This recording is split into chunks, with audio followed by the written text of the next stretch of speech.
മിശിഹായിൽ പ്രിയ സഹോദരി സഹോദരന്മാരെ, ന്യായാധിപന്മാരുടെ പുസ്തകം 17-18 അധ്യായങ്ങളിൽ വിവരിച്ചിരിക്കുന്ന മിക്കായുടെയും അയാൾ പുരോഹിതനായി നിയമിച്ച ലേവ്യനായ യോനാഥാന്റെയും ജീവിതത്തെ നമുക്കിന്ന് വിലയിരുത്താം. കർത്താവിൻ്റെ ആരാധനയിൽ നിന്ന് വ്യതിചലിച്ചവരായിരുന്നു അവർ. ഇസ്രായേൽ ചരിത്രത്തിൽ ആത്മീയ ആശയക്കുഴപ്പം ധാർമ്മിക തകർച്ചയും നിറഞ്ഞ ഒരു കാലഘട്ടത്തിലാണ് അവർ ജീവിച്ചിരുന്നത്. കർത്താവിനെ പോലെ ആരുണ്ട് എന്നർത്ഥം വരുന്ന മിഖായഹു എന്ന ഹെബ്രായ നാമത്തിൻ്റെ ചുരുക്കരൂപമാണ് മിഖ എന്നത്. ഈ പേര് ദൈവത്തിൻ്റെ മഹത്വത്തെയും അതുല്യതയെയും ബഹുമാനിക്കുന്നു. എന്നാൽ മിഖായുടെ ജീവിതം തൻ്റെ പേരിൻ്റെ അർത്ഥത്തെ പ്രതിഫലിപ്പിക്കുന്നതല്ല. ദൈവത്തിൻ്റെ യഥാർത്ഥ സ്വഭാവവും വിശുദ്ധിയും തിരിച്ചറിയുന്നതിന് പകരം മിഖായുടെ പ്രവൃത്തികൾ ദൈവത്തെയും അവിടുത്തെ കൽപ്പനകളെയും കുറിച്ച് തെറ്റായ ധാരണകളാണ് പ്രകടമാക്കിയത്. ന്യായാധിപന്മാരുടെ കാലഘട്ടം ഏകദേശം BC 1200-നും 1050-നും ഇടയിലാണ്. പാപം, പീഡനം, പശ്ചാത്താപം, വിമോചനം എന്നിവയുടെ ആവർത്തന ചക്രങ്ങൾ നിറഞ്ഞതായിരുന്നു ഇസ്രായേൽ ചരിത്രത്തിലെ ഈ കാലഘട്ടം. അക്കാലത്തെ ആത്മീയ അവസ്ഥയെ ന്യായാധിപന്മാരുടെ പുസ്തകത്തിൽ ഇപ്രകാരം സംഗ്രഹിച്ചിരിക്കുന്നു. അന്ന് ഇസ്രായേലിൽ രാജവാഴ്ചയില്ലായിരുന്നു. ഓരോരുത്തരും യുക്തമെന്ന് തോന്നിയത് പ്രവർത്തിച്ചു പോന്നു. ന്യായാധിപന്മാർ 17:6. അനേകം ആളുകൾ ദൈവിക നിയമങ്ങൾ അവഗണിക്കുകയും സ്വന്തം താല്പര്യപ്രകാരം പ്രവർത്തിക്കുകയും ചെയ്ത ആ കാലത്തെ ധാർമ്മികവും മതപരവുമായ അരാജകത്വത്തെയാണ് ഈ വചനം സൂചിപ്പിക്കുന്നത്.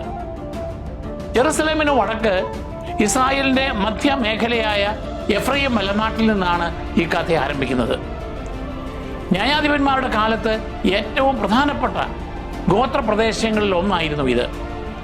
കാനാൻ കീഴടക്കിയതിന് ശേഷം സമാഗമ കൂടാരവും നിയമ പേടകവും ആദ്യമായി സ്ഥാപിക്കപ്പെട്ട ഷീലോ എന്ന സ്ഥലത്തിന് അടുത്തായതിനാൽ ഈ പ്രദേശത്തിന് വലിയ പ്രാധാന്യമുണ്ടായിരുന്നു.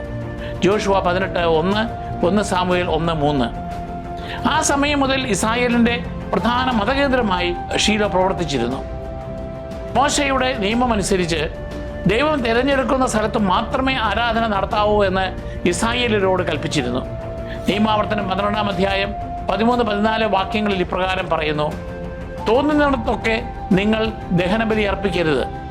നിങ്ങളുടെ ഗോത്രങ്ങളിൽ ഒന്നിൽ നിന്ന് കർത്താവ് തിരഞ്ഞെടുക്കുന്ന സ്ഥലത്ത് നിങ്ങൾ ദഹനബലി അർപ്പിക്കുകയും ഞാൻ ആജ്ഞാപിക്കുന്നതെല്ലാം അനുഷ്ഠിക്കുകയും ചെയ്യുവിൻ.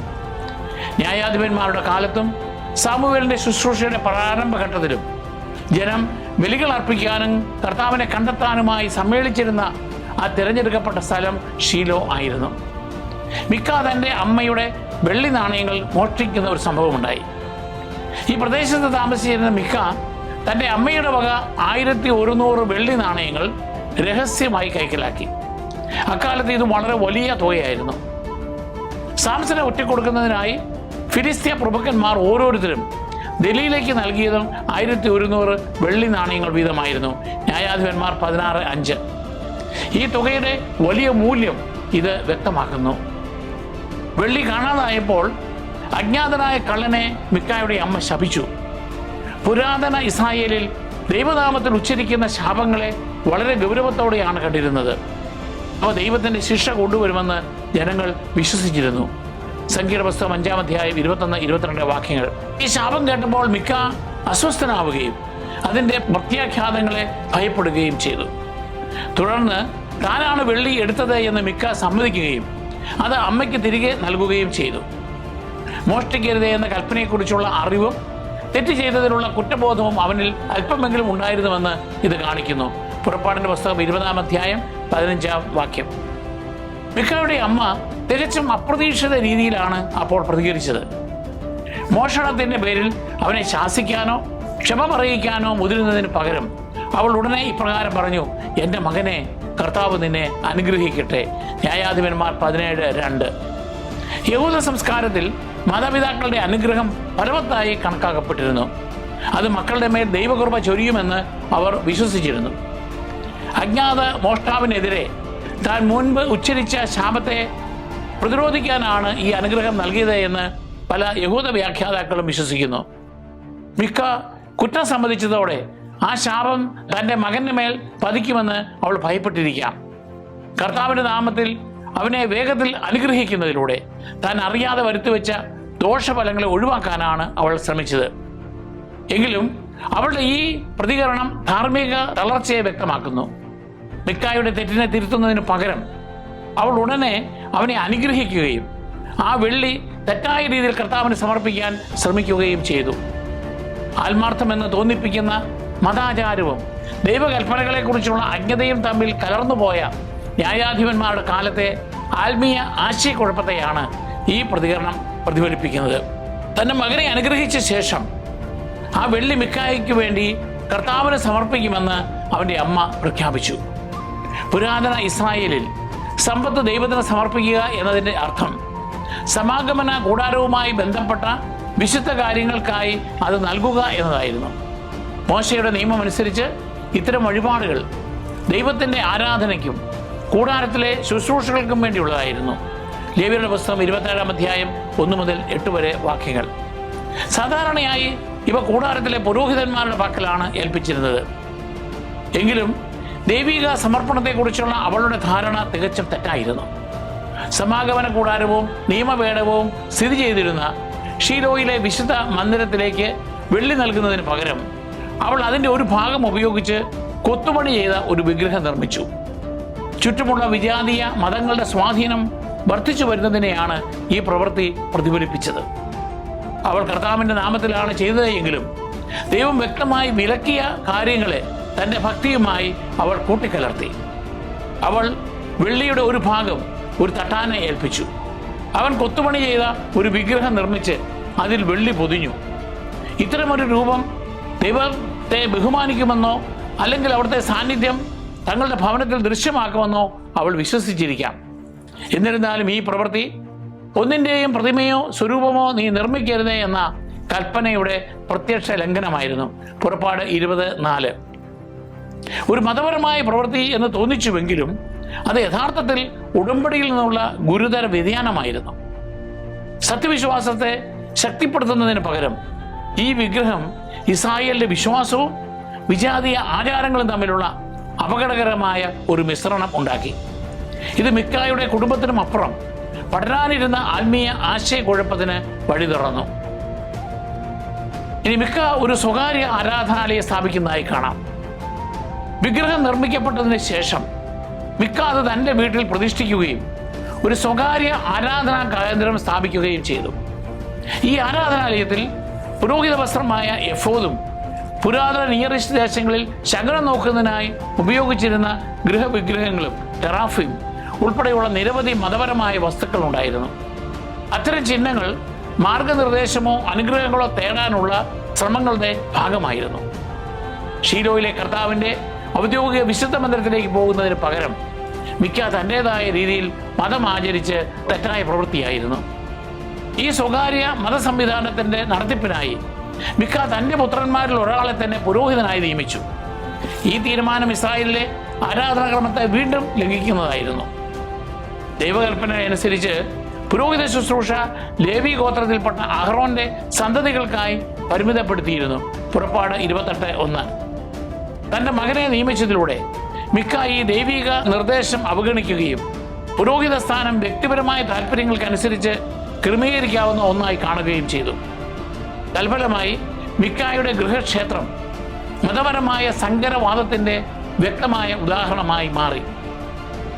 അതായത് കർത്താവിനോടുള്ള ആരാധനയെ ചുറ്റുമുള്ള വിജാതീയ സംസ്കാരങ്ങളിൽ നിന്നുള്ള ആചാരങ്ങളുമായി കൂട്ടിക്കലർത്തി. ദൈവകൽപ്പനകളോട് വിശ്വസ്തത പുലർത്തുന്നതിന് പകരം ആളുകൾ സ്വന്തം ആശയങ്ങൾക്കനുസരിച്ച് മതത്തെ രൂപപ്പെടുത്താൻ തുടങ്ങുമ്പോൾ ആത്മാർത്ഥമായ ഭക്തി പോലും എത്ര എളുപ്പത്തിൽ വികലമാക്കാമെന്ന് ഈ സംഭവം കാണിച്ചു തരുന്നു. യൂദായിലെ ബെത്ലഹേമിൽ നിന്നുള്ള ഒരു യുവ ലേവ്യൻ താമസിക്കാൻ ഒരു ഇടം തേടി ആ പ്രദേശത്തു കൂടി അക്കാലത്ത് കടന്നുകൂടിയപ്പോൾ കാര്യങ്ങൾ കൂടുതൽ സങ്കീർണമായി. ഇസ്രായേലിൽ മതപരമായ ശുശ്രൂഷകൾക്കായി മാറ്റി നിർത്തപ്പെട്ട ഗോത്രമായിരുന്നു ലേവ്യരുടേത്. എന്നാൽ ആരാധന ശുശ്രൂഷ നടത്തിയിരുന്നത് അഹ്റോന്റെ വംശജരായിരുന്നു. മറ്റ് ലേവ്യർ അധ്യാപകരോ സഹായികളോ ആയിട്ടാണ് സേവനം അനുഷ്ഠിച്ചിരുന്നത്. മിക്ക ഈ യുവ ലേവ്യനെ കണ്ടുമുട്ടിയപ്പോൾ തൻ്റെ സ്വകാര്യ ആരാധനാ കേന്ദ്രത്തിന് കൂടുതൽ നിയമസാധുത ലഭിക്കാൻ അയാളുടെ സേവനം ഒരു അവസരമായി കണ്ടു. മിക്കായുടെ തെറ്റായ ആചാരങ്ങളെ തിരുത്തുന്നതിന് പകരം ആ ലേവ്യൻ മിക്കായുടെ ആരാധനാലയത്തിൽ ജോലിക്ക് ചേർന്നു. തൻ്റെ വീട്ടിൽ താമസിച്ച് പുരോഹിത ശുശ്രൂഷ ചെയ്യുന്നതിന് വർഷം തോറും 10 വെള്ളി നാണയങ്ങളും വസ്ത്രവും ഭക്ഷണവും നൽകാമെന്ന് മിക്ക അവനോട് വാഗ്ദാനം ചെയ്തു. ലേവ്യൻ ആ നിർദ്ദേശം സ്വീകരിക്കുകയും മിക്ക അവനെ തൻ്റെ ഔദ്യോഗിക പുരോഹിതനായി നിയമിക്കുകയും ചെയ്തു.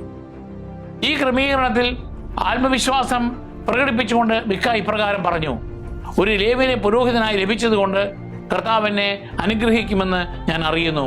ന്യായാധിപന്മാർ 17-13 വാക്യം. മിക്കായുടെ ഈ പ്രസ്താവന മതത്തെക്കുറിച്ചുള്ള അന്ധവിശ്വാസത്തെ വെളിപ്പെടുത്തുന്നു. തൻ്റെ വീട്ടിൽ ഒരു ലേവ്യൻ ഉള്ളതുകൊണ്ട് ദൈവം തന്നെ അനുഗ്രഹിക്കുമെന്ന് അവൻ കരുതി. എന്നാൽ വിഗ്രഹങ്ങളും സ്വകാര്യ ക്ഷേത്രവും ഉൾപ്പെടെ അവൻ സൃഷ്ടിച്ച ആരാധനാക്രമം മുഴുവൻ ദൈവകൽപ്പനകൾക്ക് വിരുദ്ധമായിരുന്നു. ദൈവത്തെ ആരാധിക്കുന്നതിൽ ജനങ്ങളെ വിശ്വസ്തയോടെ നയിക്കേണ്ട പുരോഹിത സ്ഥാനം ഇവിടെ സമൂഹത്തിൻ്റെ ആത്മീയ ആവശ്യങ്ങൾക്ക് ഉപരിയായി ഒരു സ്വകാര്യ കുടുംബത്തിൻ്റെ താല്പര്യങ്ങൾക്കായി സേവനമനുഷ്ഠിക്കുന്ന ഒരു കൂലിപ്പണിയായി തരം താഴ്ത്തപ്പെട്ടു. ഈ തെറ്റായ മതാചാരങ്ങൾ മിക്കായുടെ കുടുംബത്തിനും അപ്പുറം എങ്ങനെയാണ് രാഷ്ട്രത്തെ ആകെ സ്വാധീനിക്കാൻ തുടങ്ങിയതെന്ന് ഈ കഥയുടെ അടുത്ത ഭാഗം കാണിക്കുന്നു. ജോഷുവ തങ്ങൾക്ക് അനുവദിച്ചു നൽകിയ പ്രദേശം പൂർണ്ണമായും കൈവശപ്പെടുത്താൻ അക്കാലത്ത് ദാൻ ഗോത്രത്തിന് കഴിഞ്ഞിരുന്നില്ല. ജോഷുവ 19:40-48 വരെ വാക്യങ്ങൾ. ശക്തരായ അയൽ ജനതകൾ അവരെ സ്വന്തം ഭൂമിയിൽ നിന്ന് പുറത്താക്കിയതിനാൽ താമസിക്കാൻ മറ്റൊരു സ്ഥലം തേടി ദാൻ ഗോത്രക്കാർ അലയുകയായിരുന്നു. അനുയോജ്യമായൊരു പ്രദേശം കണ്ടെത്തുന്നതിനായി അവർ തങ്ങളുടെ ഗോത്രത്തിൽ നിന്ന് 5 രഹസ്യ അന്വേഷകരെ അയച്ചു. തങ്ങളുടെ യാത്രക്കിടയിൽ ഈ ചാരന്മാർ എഫ്രയീം മലനാട്ടിലൂടെ കടന്നു പോവുകയും മിക്കായുടെ വീടിന് സമീപം താമസിക്കുകയും ചെയ്തു. അവിടെ വെച്ച് അവർ ആ യുവ ലേവ്യനെ തിരിച്ചറിഞ്ഞു. അവൻ്റെ സാന്നിധ്യത്തിൽ കൗതുകം തോന്നിയ അവൻ എങ്ങനെയാണ് അവിടെ പുരോഹിതനായി എത്തിയതെന്ന് ചോദിച്ചു. മിക്ക തന്നെ അയാളുടെ ഗൃഹക്ഷേത്രത്തിലെ പുരോഹിതനായി കൂലിക്ക് എടുത്തതാണെന്ന് ലേവ്യൻ വിശദീകരിച്ചു. ഇത് കേട്ടപ്പോൾ തങ്ങളുടെ ദൗത്യം വിജയിക്കുമോ എന്നറിയാൻ ദൈവത്തോട് ചോദിക്കണമെന്ന് ദാൻ ഗോത്രക്കാർ അവനോട് ആവശ്യപ്പെട്ടു. അവരുടെ യാത്ര കർത്താവിൻ്റെ നിരീക്ഷണത്തിലാണെന്ന് ലേവ്യൻ അവർക്ക് ഉറപ്പ് നൽകി. എങ്കിലും അവൻ യഥാർത്ഥത്തിൽ ദൈവഗീതം തേടിയതായി തിരുവചനം പറയുന്നില്ല. അവൻ്റെ മറുപടി ഒരു യഥാർത്ഥ പ്രവചനത്തെക്കാൾ ഉപരി അവരെ വേഗത്തിൽ ആശ്വസിപ്പിക്കുവാനുള്ള ഒരു ശ്രമം മാത്രമായിരുന്നു. ചാരന്മാർ തങ്ങളുടെ യാത്ര തുടർന്ന് ഒടുവിൽ ലായിഷ് നഗരത്തിൽ എത്തി. അവിടുത്തെ ജനങ്ങൾ സഖ്യകക്ഷികളിൽ നിന്നും അകന്ന് ശക്തമായ പ്രതിരോധങ്ങൾ ഇല്ലാതെ സമാധാനത്തോടെയും സുരക്ഷിതയോടെയും ജീവിക്കുന്നത് അവർ ശ്രദ്ധിച്ചു. ആ പ്രദേശം ഫലഭൂയിഷ്ടവും സമ്പന്നവുമായിരുന്നു. ഈ അവസരം കണ്ട ചാരന്മാർ തങ്ങളുടെ ഗോത്രക്കാരുടെ അടുക്കൽ തിരിച്ചെത്തി ആ നഗരത്തെ എളുപ്പത്തിൽ കീഴടക്കാമെന്ന് വിവരം നൽകി. ഈ റിപ്പോർട്ടിൽ ആകൃഷ്ടരായ ദാൻ ഗോത്രത്തിലെ 600 സായുധർ ആ പ്രദേശം പിടിച്ചെടുക്കാൻ പുറപ്പെട്ടു. അവർ വീണ്ടും എഫ്രയീം മലനാട്ടിലൂടെ യാത്ര ചെയ്തപ്പോൾ 5 ചാരന്മാർ മിക്കായുടെ വീട്ടിലെ ആരാധനാ കേന്ദ്രത്തെക്കുറിച്ചും അവിടെ സൂക്ഷിച്ചിരുന്ന വിലപിടിപ്പുള്ള മതപരമായ വസ്തുക്കളെക്കുറിച്ചും യോദ്ധാക്കളോട് പറഞ്ഞു. അവർ മിക്കായുടെ വീട്ടിൽ പ്രവേശിച്ച് വിഗ്രഹവും എഫോദും ഗൃഹവിഗ്രഹങ്ങളും കൈക്കലാക്കുകയും ലേവ്യനെ തങ്ങളോടൊപ്പം വരാൻ ക്ഷണിക്കുകയും ചെയ്തു. അവരുടെ പ്രവൃത്തിയെ ലേവ്യൻ ചോദ്യം ചെയ്തപ്പോൾ ദാൻ ഗോത്രക്കാർ അവന് കൂടുതൽ ഉന്നതമായ ഒരു പദവി വാഗ്ദാനം ചെയ്തു. അവർ അവനോട് ചോദിച്ചു, ഒരു വീടിൻ്റെ മാത്രം പുരോഹിതനായിരിക്കുന്നതോ ഇസ്രായേലിലെ ഒരു ഗോത്രത്തിനും വംശത്തിനും പുരോഹിതനായിരിക്കുന്നതോ ഏതാണ് നിനക്ക് നല്ലത്? ന്യായാധിപന്മാർ 18-19. ഈ വലിയ അവസരത്തിൽ ആകൃഷ്ടനായ ലേവ്യൻ സന്തോഷത്തോടെ ആ വാഗ്ദാനം സ്വീകരിക്കുകയും മിക്കായുടെ വിഗ്രഹങ്ങളുമായി അവരോടൊപ്പം പോവുകയും ചെയ്തു. ദാൻ ഗോത്രക്കാർ തൻ്റെ വിഗ്രഹവും വിശുദ്ധ വസ്തുക്കളും ലേവ്യ പുരോഹിതരെയും കൊണ്ടുപോയെന്ന് അറിഞ്ഞപ്പോൾ ദാൻ അയൽക്കാരെ കൂട്ടി അവരെ പിന്തുടർന്നു. അവരെ കണ്ടെത്തിയ മിക്ക താൻ നിർമ്മിച്ച വിഗ്രഹങ്ങളെയും തൻ്റെ പുരോഹിതനെയും അവർ എടുത്തുകൊണ്ട് പോയതിനെ ചോദ്യം ചെയ്ത് പ്രതിഷേധിച്ചു. എങ്കിലും ഭീഷണിപ്പെടുത്തുന്ന രീതിയിലാണ് ദാൻ ഗോത്രക്കാർ അവനോട് പ്രതികരിച്ചത്. തങ്ങൾക്കെതിരെ ശബ്ദമുയർത്തരുത് എന്ന് അവർ മിക്കായ്ക്ക് മുന്നറിയിപ്പ് നൽകി. തങ്ങളുടെ ഇടയിലുള്ള ക്രൂരരായ മനുഷ്യർ അവനെ ആക്രമിക്കുമെന്നും അവൻ്റെ കുടുംബത്തിൻ്റെ ജീവൻ അപകടത്തിലാക്കുമെന്നും അവർ പറഞ്ഞു. ദാൻ ഗോത്രക്കാർ തന്നേക്കാൾ ശക്തരും ആയുധധാരികളുമാണെന്ന് മനസ്സിലാക്കിയ മിക്ക തന്നിൽ നിന്ന് എടുത്തുകൊണ്ട് പോയവ തിരിച്ചു പിടിക്കാൻ കഴിയില്ലെന്ന് തിരിച്ചറിഞ്ഞു. മനസ്സില്ലാ മനസ്സോടെ അവൻ തൻ്റെ വീട്ടിലേക്ക് മടങ്ങിപ്പോയി. ഇതിനിടയിൽ ദാൻ ഗോത്രക്കാർ വടക്കോട്ട് തങ്ങളുടെ യാത്ര തുടരുകയും ലായിഷ് നഗരത്തിലെത്തുകയും ചെയ്തു. അവിടുത്തെ ജനങ്ങൾ സഖ്യകക്ഷികളിൽ നിന്നും അകന്ന് ശക്തമായ പ്രതിരോധങ്ങൾ ഒന്നുമില്ലാതെ സമാധാനത്തോടെയും സുരക്ഷിതമായും ജീവിക്കുകയായിരുന്നല്ലോ. ദാൻ ഗോത്രത്തിലെ യോദ്ധാക്കൾ അപ്രതീക്ഷിതമായി ആ നഗരത്തെ ആക്രമിക്കുകയും അവിടുത്തെ നിവാസികളെ വാളിന് ഇരയാക്കുകയും നഗരം കത്തിച്ചു കളയുകയും ചെയ്തു. നഗരം നശിപ്പിച്ചതിന് ശേഷം അവർ അത് പുനർനിർമ്മിക്കുകയും അവിടെ താമസമാക്കുകയും ചെയ്തു. യാക്കോബിന്റെ പുത്രന്മാരിൽ ഒരാളും തങ്ങളുടെ പൂർവികനുമായ ദാനിന്റെ പേര് അവർ ആ സ്ഥലത്തിന് നൽകി. പുതിയ വാസസ്ഥലം സ്ഥാപിച്ചു കഴിഞ്ഞപ്പോൾ മിക്കായുടെ വീട്ടിൽ നിന്നും എടുത്തുകൊണ്ടുവന്ന വിഗ്രഹത്തെ അവർ തങ്ങളുടെ ഗോത്രത്തിന്റെ ആരാധനാമൂർത്തിയായി അവിടെ പ്രതിഷ്ഠിച്ചു. മിക്കായുടെ പക്കൽ സേവനമനുഷ്ഠിച്ചിരുന്ന ലേവ്യൻ ഇപ്പോൾ ദാൻ ഗോത്രത്തിന്റെ പുരോഹിതനായി മാറി. അവൻ മോശയുടെ വംശാവലിയിൽപ്പെട്ട ഗോർഷിന്റെ മകനായ ജോനാഥാൻ ആയിരുന്നുവെന്ന് ബൈബിൾ പറയുന്നു. ജോനാഥാനും അവന്റെ സന്തതി പരമ്പരകളും പല തലമുറകളോളം ദാൻ ഗോത്രത്തിന്റെ പുരോഹിതന്മാരായി സേവനമനുഷ്ഠിച്ചു. ഈ അധ്യായത്തിന്റെ അവസാന ഭാഗം പ്രത്യേകിച്ച് ശ്രദ്ധേയമാണ്. നിയമപേടകം സൂക്ഷിച്ചിരുന്ന ഷീലോയിൽ കർത്താവിന്റെ ഔദ്യോഗിക വിശുദ്ധ മന്ദിരം നിലനിൽക്കുമ്പോൾ തന്നെ ദാൻ ഗോത്രക്കാർ തങ്ങളുടെ പുതിയ നഗരത്തിൽ മിക്കായുടെ വിഗ്രഹത്തെ പ്രതിഷ്ഠിച്ചു. എഫ്രൈം മലനാട്ടിലെ ഒരു സ്വകാര്യ ഭവനത്തിലെ ആരാധനാ കേന്ദ്രമായി തുടങ്ങിയത് ഒടുവിൽ ഇസ്രായേലിലെ ഒരു ഗോത്രത്തിന്റെ മുഴുവൻ വിഗ്രഹാരാധനാ കേന്ദ്രമായി മാറി. ദൈവകൽപ്പനകളോടുള്ള വിശ്വസ്തമായ അനുസരണത്തിൽ നിന്ന് മനുഷ്യൻ വ്യതിചലിക്കുമ്പോൾ മതപരമായ തെറ്റുകൾ എത്ര എളുപ്പത്തിൽ വ്യാപിക്കുമെന്ന് ഈ ചരിത്രം നമ്മെ പഠിപ്പിക്കുന്നു. സ്വന്തം വിഗ്രഹവും കൂലിക്കെടുത്ത പുരോഹിതനും നഷ്ടപ്പെട്ട ശേഷം മിക്കായ്ക്ക് എന്ത് സംഭവിച്ചു എന്ന് ബൈബിളിൽ വിവരിക്കുന്നില്ല. എന്നാൽ തുടർന്നുണ്ടായ സംഭവങ്ങളിൽ ലേവ്യൻ ഒരു പ്രധാന പങ്ക് വഹിച്ചു. ന്യായാധിപന്മാർ 18:30 അവനെ മോശയുടെ വംശത്തിൽപ്പെട്ട ഗർഷോമിന്റെ മകനായ ജോനാഥാൻ എന്ന് പറയുന്നുണ്ട്. അത്രയും ആദരണീയനായ ഒരു പാരമ്പര്യത്തിൽ നിന്ന് വന്നിട്ടും ദാൻ ഗോത്രത്തിനു വേണ്ടി പുരോഹിതനാകാനുള്ള അവരുടെ ക്ഷണം അവൻ സ്വീകരിച്ചു. ജോനാഥാനും അവന്റെ സന്തതി പരമ്പരകളും പല തലമുറകളോളം ദാൻ ഗോത്രത്തിന്റെ പുരോഹിതന്മാരായി തുടർന്നു. മിക്കായുടെ വീട്ടിലെ ഒരു സ്വകാര്യ ആരാധനാ കേന്ദ്രമായി തുടങ്ങിയത് അങ്ങനെ ഇസ്രായേലിലെ ഒരു ഗോത്രത്തിന്റെ മുഴുവൻ വിഗ്രഹാരാധനാ കേന്ദ്രമായി പരിണമിച്ചു. ദേശം പ്രവാസത്തിലേക്ക് പോകുന്നതുവരെ ഈ വിഗ്രഹാരാധന തുടർന്നുവെന്ന് ബൈബിൾ രേഖപ്പെടുത്തുന്നു. ന്യായാധിപന്മാർ 18:30. ഇത് പിൽക്കാലത്ത് BC 8-ാം നൂറ്റാണ്ടിൽ അസീറിയക്കാർ വടക്കൻ ഇസ്രായേലിനെ കീഴടക്കി നാടുകടത്തിയ ശിക്ഷാവിധിയിലേക്ക് വിരൽ ചൂണ്ടുന്നു. ഏതായാലും വടക്കൻ ഇസ്രായേലിലെ സ്വാധീനമുള്ള ആദ്യകാല വിഗ്രഹാരാധനാ കേന്ദ്രങ്ങളിൽ ഒന്നായി ദാനിലെ ഈ ക്ഷേത്രം മാറി. ദൈവകൽപ്പനകളോടുള്ള വിശ്വസ്തമായ അനുസരണയിൽ നിന്ന് മനുഷ്യൻ വ്യതിചലിക്കുമ്പോൾ ആത്മീയ തെറ്റുകൾ എത്ര എളുപ്പത്തിൽ വ്യാപിക്കുമെന്ന് ഈ ചരിത്രം നമ്മെ ശക്തമായി ഓർമ്മിപ്പിക്കുന്നു. യഹൂദ പാരമ്പര്യത്തിൽ മിക്കായുടെയും ലേവിയന്റെയും ചരിത്രം മതപരമായ വിട്ടുവീഴ്ചകൾക്കും ആത്മീയ ആശയക്കുഴപ്പങ്ങൾക്കുമെതിരെ ശക്തമായ ഒരു മുന്നറിയിപ്പായി വ്യാഖ്യാനിക്കപ്പെടുന്നു. ദൈവകൽപ്പനകൾക്ക് മുകളിൽ വ്യക്തിപരമായ ആശയങ്ങൾക്കോ താല്പര്യങ്ങൾക്കോ സാംസ്കാരിക സ്വാധീനങ്ങൾക്കോ മുൻഗണന നൽകാൻ തുടങ്ങുമ്പോൾ കർത്താവിനോടുള്ള ഭക്തി എത്ര എളുപ്പത്തിൽ വികലമാകുമെന്ന് ഈ വിവരണം വ്യക്തമാക്കുന്നു. സീനായി മലയിൽ വെച്ച് സ്ഥാപിക്കപ്പെട്ട ഉടമ്പടിയോട് വിശ്വസ്തത പുലർത്തുന്നതിന് പകരം പലരും തങ്ങളുടെ സൗകര്യത്തിനും വ്യക്തിപരമായ നേട്ടങ്ങൾക്കും പ്രാദേശിക ആചാരങ്ങൾക്കും അനുസൃതമായി മതപരമായ പ്രവൃത്തിയെ ക്രമേണ രൂപപ്പെടുത്തിയെടുത്തു. ന്യായാധിപന്മാരുടെ കാലഘട്ടത്തിലെ ധാർമ്മികവും ആത്മീയവുമായ തകർച്ചയുടെ പ്രതിഫലനമായാണ് യഹൂദ വ്യാഖ്യാതാക്കൾ ഈ സംഭവത്തെ കാണുന്നത്. ആരാധനയിലെ ഐക്യവും നിയമത്തോടുള്ള അനുസരണവും കാത്തുസൂക്ഷിക്കാൻ പ്രാപ്തിയുള്ള ഒരു കേന്ദ്രീകൃത നേതൃത്വം അക്കാലത്ത് ഇസ്രായേലിൽ ഉണ്ടായിരുന്നില്ല. അക്കാലത്ത് ഇസ്രായേലിൽ രാജാവില്ലായിരുന്നു. ഓരോരുത്തരും തനിക്ക് യുക്തമെന്ന് തോന്നിയത് ചെയ്തിരുന്നു. ന്യായാധിപന്മാർ 17:6, 21, 25. ഈ ബൈബിൾ വചനങ്ങളിലെ ആവർത്തിച്ചുള്ള വചനം ദൈവ കൽപ്പനകളുടെ അധികാരത്തിന് പകരം വ്യക്തിപരമായ തീരുമാനങ്ങൾക്ക് മുൻഗണന നൽകിയിരുന്ന ഒരു സമൂഹത്തെയാണ് വിവരിക്കുന്നത്. കേന്ദ്രീകൃത ആരാധനാ സംവിധാനത്തിന്റെ തകർച്ചയാണ് ഈ ചരിത്ര പശ്ചാത്തലത്തിലെ മറ്റൊരു പ്രധാന ഘടകം.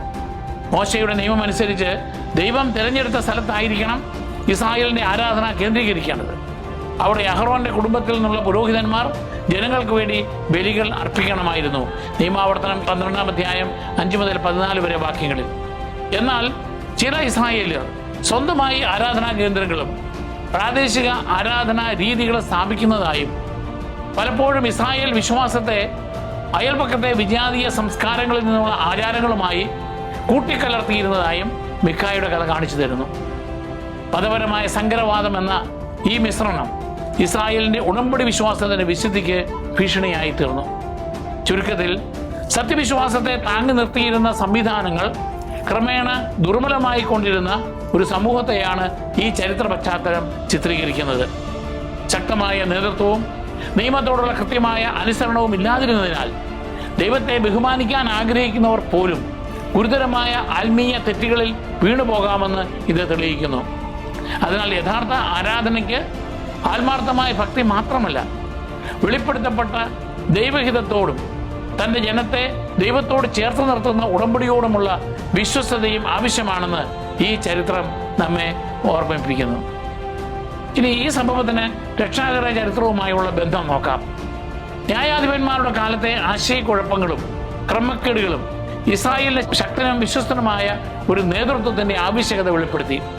ഇസ്രായേലിൽ രാജാവുണ്ടായിരുന്നില്ല എന്ന ആവർത്തിച്ചുള്ള പ്രസ്താവന സാബൂളിലൂടെ ആരംഭിച്ച് ദാവീദ് രാജാവിലൂടെ പൂർണ്ണമായ രാജഭരണത്തിന്റെ സ്ഥാപനത്തിലേക്കാണ് വിരൽ ചൂണ്ടുന്നത്. ഇത് ജനതയ്ക്ക് ഐക്യം നൽകുന്നതിനും കർത്താവിനോടുള്ള സത്യാരാധന സംരക്ഷിക്കുന്നതിനും വേണ്ടിയുള്ളതായിരുന്നു. എന്നാൽ രക്ഷാകര പദ്ധതിയുടെ വിശാലമായ കാഴ്ചപ്പാടിൽ രാജഭരണം പോലും ഒരു ഒരുക്കം മാത്രമായിരുന്നു. നീതിമാനായ ഒരു രാജാവിന് വേണ്ടിയുള്ള ആഗ്രഹം അതിൻ്റെ പൂർണ്ണത കണ്ടെത്തുന്നത് ദാവീദിന്റെ സത്യപുത്രനായ യേശു ക്രിസ്തുവിലാണ്. തൻ്റെ ജീവിതത്തിലൂടെയും ബലിയർപ്പണത്തിലൂടെയും പുനരുത്ഥാനത്തിലൂടെയും ക്രിസ്തു പുതിയ ഉടമ്പടി സ്ഥാപിക്കുകയും യഥാർത്ഥ ആരാധന പുനഃസ്ഥാപിക്കുകയും ചെയ്യുന്നു. അവിടുന്ന് ദൈവജനത്തിൻ്റെ യഥാർത്ഥ രാജാവും ഇടയനുമായി മാറി. ഇതിൽ നിന്ന് നമുക്കുള്ള സന്ദേശങ്ങൾ നോക്കാം. ഒന്ന്, സദുദ്ദേശങ്ങളെക്കാൾ പ്രധാനം അനുസരണമാണ്. മിക്ക ആത്മാർത്ഥമായി ദൈവാനുഗ്രഹം ആഗ്രഹിക്കുകയും കർത്താവിൻ്റെ നാമത്തിൽ സംസാരിക്കുകയും ചെയ്തിരുന്നു. എങ്കിലും അവൻ്റെ പ്രവൃത്തികൾ ദൈവകൽപ്പനകൾക്ക് വിരുദ്ധമായിരുന്നു. കാരണം അവൻ വിഗ്രഹങ്ങൾ നിർമ്മിക്കുകയും സ്വന്തമായി ആരാധനാ കേന്ദ്രം സ്ഥാപിക്കുകയും ചെയ്തു. ആത്മാർത്ഥമായ ഉദ്ദേശങ്ങൾ മാത്രം പോരാ എന്ന് ഇത് നമ്മെ പഠിപ്പിക്കുന്നു. യഥാർത്ഥ വിശ്വാസത്തിന് വെറും മതപരമായ ആവേശമല്ല, മറിച്ച് ദൈവവചനത്തോടുള്ള അനുസരണമാണ് ആവശ്യം. 2, യഥാർത്ഥ ആരാധന ദൈവിക വെളിപാടുകളുടെ അടിസ്ഥാനമാക്കിയുള്ളതായിരിക്കണം. കർത്താവിനോടുള്ള ആരാധനയെ ചുറ്റുമുള്ള സംസ്കാരങ്ങളിൽ നിന്നുള്ള ആചാരങ്ങളുമായി കൂട്ടിക്കലർത്തിക്കൊണ്ട് സ്വന്തമായ ഒരു ആരാധനാ രീതി രൂപപ്പെടുത്താനാണ് മിക്ക ശ്രമിച്ചത്. ഇത് ഇസ്രായേൽ വിശ്വാസത്തിന്റെ വിശുദ്ധിയെ നശിപ്പിച്ചു. ഇന്നത്തെ ക്രൈസ്തവർക്കും യഥാർത്ഥ ആരാധന എന്നത് വ്യക്തിപരമായ താല്പര്യങ്ങൾക്കനുസരിച്ച് രൂപപ്പെടുത്തേണ്ട ഒന്നല്ല, മറിച്ച് ദൈവം വെളിപ്പെടുത്തിയതും സഭയിലൂടെ സംരക്ഷിക്കപ്പെടുന്നതുമായ സത്യത്തോട് വിശ്വസ്തത പുലർത്തുന്നതായിരിക്കണം. 3, ആത്മീയ നേതൃത്വം വിശ്വസ്തവും നിസ്വാർത്ഥവുമായിരിക്കണം. യുവ ലേവ്യൻ പ്രതിഫലം വാങ്ങി മിക്കായുടെ സ്വകാര്യ ക്ഷേത്രത്തിൽ സേവനമനുഷ്ഠിക്കുകയും പിന്നീട് മെച്ചപ്പെട്ട ഒരു സ്ഥാനത്തിനായി അവയെ ഉപേക്ഷിച്ച് ദാൻ ഗോത്രത്തോടൊപ്പം പോവുകയും ചെയ്തു. വ്യക്തിപരമായ നേട്ടത്തിനുള്ള ഒരു തൊഴിലായി ശുശ്രൂഷയെ കാണുന്നതിൻ്റെ അപകടമാണ് അവൻ്റെ പ്രവൃത്തികൾ കാണിക്കുന്നത്. ദൈവത്തെ സേവിക്കാൻ വിളിക്കപ്പെട്ടവർ വിനയത്തോടും വിശ്വസ്തയോടും ദൈവ സത്യത്തോടുള്ള പ്രതിബദ്ധതയോടും കൂടി വേണം ജനത്തെ നയിക്കാൻ. 4, വിശ്വാസി സമൂഹത്തിന് ശക്തമായ ആത്മീയ മാർഗനിർദ്ദേശം ആവശ്യമാണ്. ന്യായാധിപന്മാരുടെ കാലത്ത് ജനങ്ങളെ നയിക്കാൻ ശക്തമായ ഒരു നേതൃത്വമില്ലായിരുന്നു. തൽഫലമായി ഓരോരുത്തരും തനിക്ക് ശരിയെന്ന് തോന്നുന്നത് ചെയ്യാൻ തുടങ്ങി. ഇത് ആശയക്കുഴപ്പത്തിലേക്കും വിഗ്രഹാരാധനയിലേക്കും നയിച്ചു. ഇന്ന് സഭയ്ക്കും ക്രൈസ്തവ സമൂഹങ്ങൾക്കും ദൈവകൽപ്പനകൾക്ക് അനുസരിച്ച് ജനങ്ങളെ നയിക്കുന്ന വിശ്വസ്തരായ നേതാക്കളെ ആവശ്യമാണ്.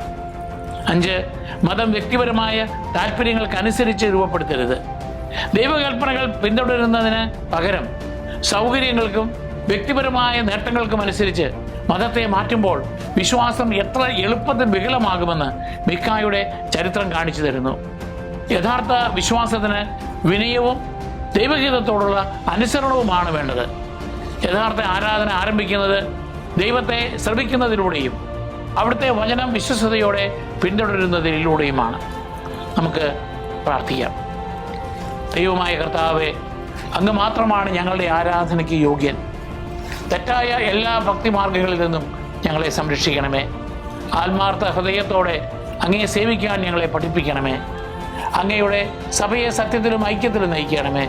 ഞങ്ങളുടെ യഥാർത്ഥ രാജാവും പുരോഹിതനുമായ ക്രിസ്തുവിനെ പിന്തുടരുവാൻ ഞങ്ങളെ സഹായിക്കണമേ. ആമേൻ.